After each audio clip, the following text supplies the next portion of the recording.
If you follow me, you know I'm not a fan of prong colors. But every time I make a video and there's something about prong colors in there, I start getting comments with all kinds of misconceptions. So here's a list of 10 misconceptions regarding prong colors.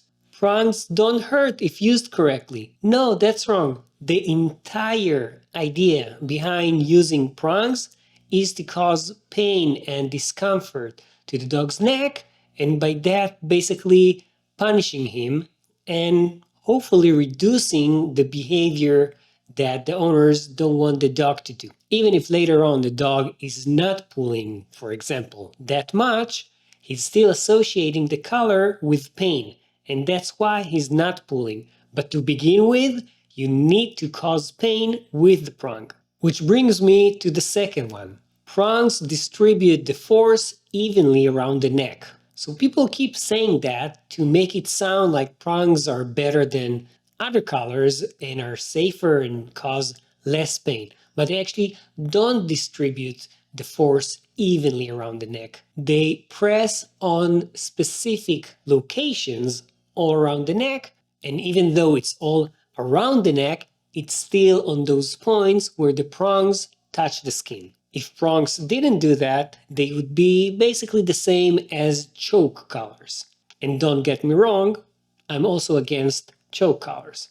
Some people say that prongs are safer than other collars. They say that because with a regular collar, for example, with a flat collar, the dog will be pulling on the neck, and then all the pressure is going to be only at the front of the neck, for example, so only on the trachea. And that specifically might be true. Maybe a flat collar will cause more tension on the trachea than on other structures around the neck.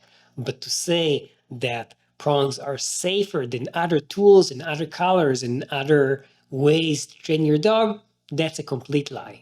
Prongs are extremely dangerous.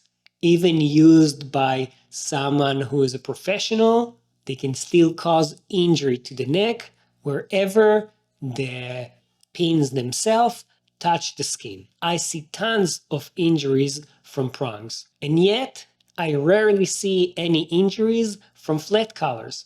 Another misconception: prongs imitate the mother's way to educate and train her pup. That's untrue, because the force that the mom inflicts on her puppy is not as strong and not as bad as the force that the prong inflicts. Also, the mom is unable to wrap her teeth all around the pup's neck. If you ever saw the marks that are left after a dog bite, you know that they're only on two sides of the injured organ. Sometimes even only one side, not all around it. Dogs can be trained to love the prong and will happily wear it. Not exactly. Dogs might happily wear it because they associate having it on them and going on a walk. So they're not happy wearing the prong, they're happy going on the walk. As long as the prong itself is effective, it means that the dog is still afraid of the pain and discomfort that might be caused by wearing the prong. Can you be trained to like something painful? Let's say if I slap you once a day, but at the same time I will also give you $100. Are you going to start liking the slaps, or are you just going to start tolerating it because you know that with the slap you're also going to get the $100 or something like that? This one is a big one. Prongs work. That's probably one of the biggest misconceptions. Although for untrained people or trainers that sadly use aversive methods and think that this is the right way to go, the truth is that even if the dog is not showing the unwanted behavior anymore, we're actually not doing anything to address the cause of the behavior. That means that the dog is maybe not showing the signs, but he's still feeling the same thing that he felt before.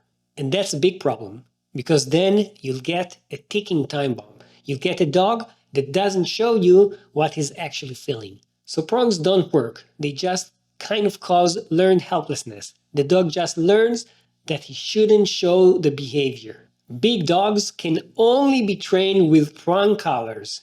No, because many other dogs were trained, big dogs were trained using tools that are not aversive, that do not cause any pain. Yes, even big dogs like Great Danes and Mastiffs. Now, because prong collars don't work to begin with, there's always the chance, and by the way, like with any tool, but there's always the chance that in some situations the dog will still react to the trigger. So if you think that a prong collar is gonna save you from a big dog pulling you, you're wrong.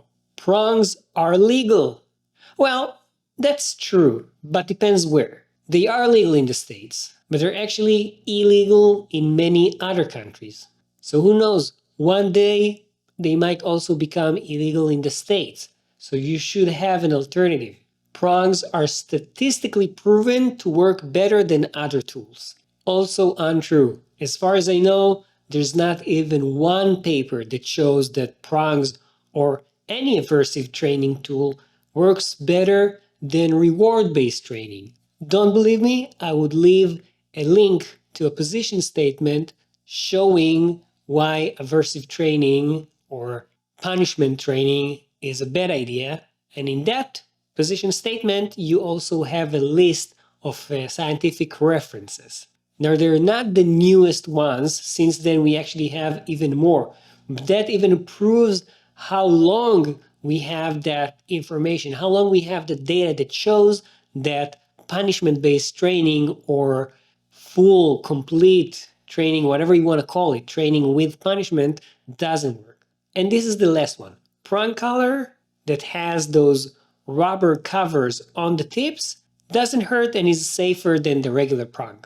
Technically, it might be safer because there is the rubber that prevents the hard metal from usually penetrating the skin or causing that kind of damage. But like any other prong, there's still a lot of pressure on those specific points, which can actually cause damage to the different structures that are all around the neck. If you have any questions, but real questions, not trying to disprove me or discredit me, if you have real questions, I'll be happy to answer. Write them down in the comments. And in the meanwhile, if you want to see an example of training with a prong collar that you shouldn't do ever, check out this video.